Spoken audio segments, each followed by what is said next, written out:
शौकत तरीन साहब, thank you so much Shaukat साहब for being on the program. मैंने तो अभी कोई एक्शन ही नहीं लिया, सेंटिमेंट की वजह से डॉलर इतना नीचे आ गया। अभी तो मैंने एक्शन लेना है, मुझे पता है आईएमएफ के साथ कैसे डील करना है। ये कॉन्फिडेंस जो नजर आ रहा है इसाक डार साहब का, आप एग्री करते हैं उससे?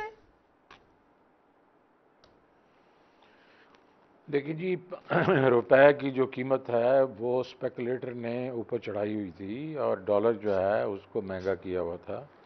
और क्योंकि मार्केट में इंटरवेंशन कोई नहीं थी और उसकी वजह से 240 के करीब रुपए पे डॉलर फिर रहा था। लेकिन उससे चंद हफ्ते पहले जब आईएमएफ का प्रोग्राम साइन हुआ तो डॉलर जो था वो 226 से नीचे आके 214-15 पे फिर रहा था। तो असल में तो वो कीमत थी, लेकिन 240 पे चली गई क्योंकि किसी ने इंटरवेंशन ही नहीं की।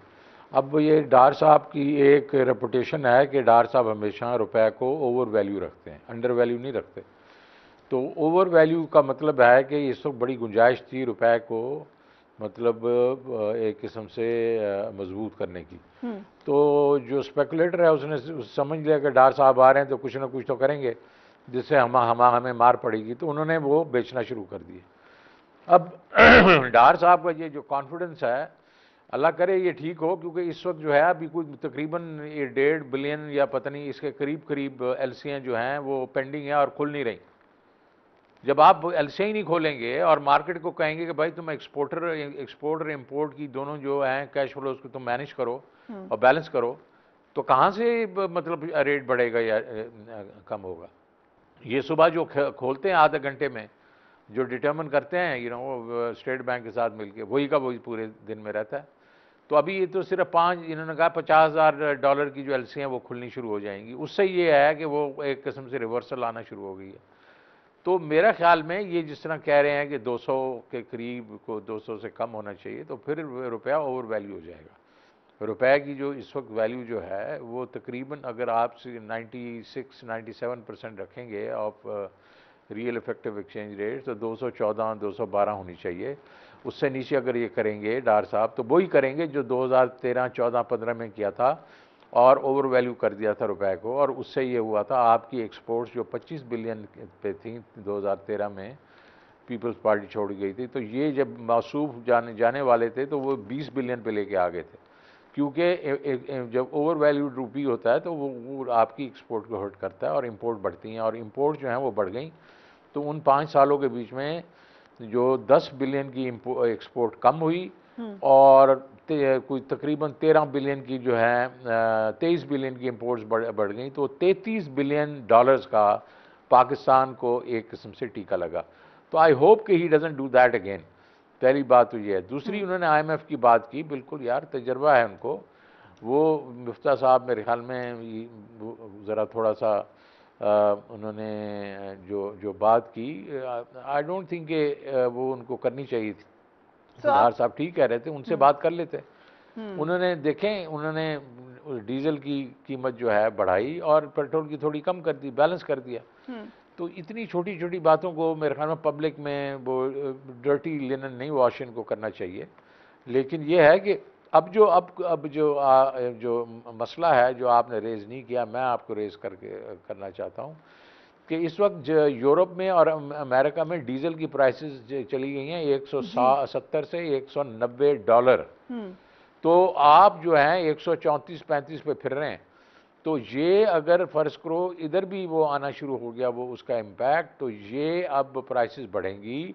जब प्राइसेस बढ़ेंगी तो ये उसका क्या करेंगे, ये बहुत बड़ा सवालिया निशान है। और उसके साथ साथ आईएमएफ ने कहा हुआ है 850 बिलियन की पीडीएल आपने पेट्रोलियम डेवलपमेंट लेवी जो है लगानी है, वो भी इनको लगानी पड़ेगी, जो कि 50 रुपये फी लीटर के मतलब इक्वलेंट है। और उसके साथ साथ ये भी है कि उन्होंने ये कहा है आपने सेल्स टैक्स भी लगाना है पेट्रोलियम लेवी, जो अभी तक नहीं लग रहा। तो ये सारा कुछ जो है ये मेरे ख्याल में जो डार साहब का तजर्बा है उसको काफ़ी टेस्ट करेंगे ये चैलेंजेस हैं। लेकिन अगर हम इनको कंपेयर करें मुफ्ता इस्माइल साहब से, तो आपको लगता है कि कुछ बेहतरी की तरफ जाएंगे अभी? नहीं, डार साहब का एक्सपीरियंस तो मुफ्ता इस्माइल से बहुत ज़्यादा है।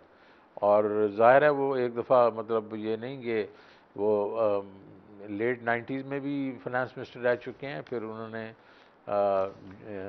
यूसुफ रज़ा गिलानी के साथ भी थोड़ा फाइनेंस मिनिस्टर के तौर पे काम किया, फिर तकरीबन 4 साल ये नवाज शरीफ साहब के साथ भी इन्होंने फाइनेंस, तो इनका एक्सपीरियंस तो काफ़ी ज़्यादा है।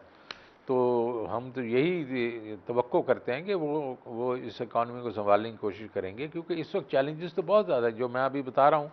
पेट्रोलियम प्राइसेस को ये देख लें, अभी तो वज़ीर आज़म ने ये भी कहा है कि मुझे LNG के कॉन्ट्रैक्ट ही नहीं मिल रहा है, क्योंकि वो $40 के ऊपर चले गए हैं। तो वो तो बहुत ही महंगे हैं। इसका मतलब है ये जो सर्दियाँ आ रही हैं ये बड़ी मुश्किल होंगी। सो आपका आर्टिकल भी छपा है, जो आपका रीसेंट आर्टिकल है, रहीम साहब, आपने लिखा था government borrowing in the first 4 months of ₹7.4 trillion is another new record. At the current pace, the PDM government will increase Pakistan's debt by a whopping ₹22 trillion in their first year. To give context, that is more than the total amount of public debt accumulated in 3.5 years under the PTI government. So इस trend से अभी आपने एक और मसले पर भी इशारा किया, और अगर ये बोरोइंग ट्रेंड है, आगे आने वाले मसाइल भी मौजूद हैं, तो कैसे दिन देख रहे हैं आप? नहीं देखिए, ये बोरिंग जो है, जो मैंने मेंशन तो किया 7.4 ट्रिलियन, इसमें काफ़ी जो है उसमें वो भी है, अपना डिप्रिसिएशन ऑफ रूपी भी है। तो अगर डिप्रिसिएशन ऑफ रूपी को ये किसी जगह पे रोक लेते हैं तो ये ज़ाहिर है इतना डेट नहीं होगा, लेकिन डेट तो इनको लेना ही पड़ेगा ना, बिकॉज आपकी जो अभी फ्लड्स आ गए हैं, फ्लड्स की वजह से आपको डेट लेना पड़ेगा। आपको जो फिस्कल जो स्पेस है वो ज़ाहिर है इन्होंने आपको कहा है कि जी आप 7% से ये फिजिकल डेफिसिट को 4.6 पे लेके आ जाएं। तो 4.6 पे किधर से लेके आ जाएंगे यार? तो अगर वो उधर तक इनको जो है अपना जो टैक्स को बहुत बढ़ाना पड़ेगा, तो 1.5 ट्रिलियन से टैक्स को बढ़ाना पड़ेगा। 1.5 ट्रिलियन कहाँ से बढ़ाएंगे ये? अभी तो सिर्फ ये 10-12% पे चल रहे हैं, और पिछला 6.1 को ये 7.4 ट्रिलियन करने की कोशिश कर रहे हैं। तो तकरीबन 9 ट्रिलियन किधर से लेके आएंगे ये टैक्सेस? तो जब वो नहीं लाएंगे तो उससे फिर यह है कि आपके जो है डेट बढ़ेगा। मैंने तो सिर्फ एक एक्सट्रैपुलेट किया है ना कि एक्सचेंज रेट भी और गिरेगा, लेकिन फ़र्ज़ करें अगर एक्सचेंज रेट को स्टेबल कर लेते हैं तो ये जो है ये इस जो फिस्कल साल में इनका डेट जो है एक्यूमुलेशन काफ़ी होगी। राइट। सो जो दो यहाँ पे पॉइंट्स ऑफ व्यू हैं, आपका भी ये ख्याल है कि जब तक स्टेबिलिटी नहीं आती, पॉलिटिकल इकोनॉमिक स्टेबिलिटी नहीं आएगी, इलेक्शन फ़ौरन होनी चाहिए, लेकिन कुछ लोगों का ये भी ख्याल है कि इलेक्शन के बाद भी स्टेबिलिटी की उम्मीद शायद बहुत ज़्यादा ना की जाए, क्योंकि अक्सर ये देखा गया है कि लोग मानते ही नहीं इलेक्शन का रिजल्ट।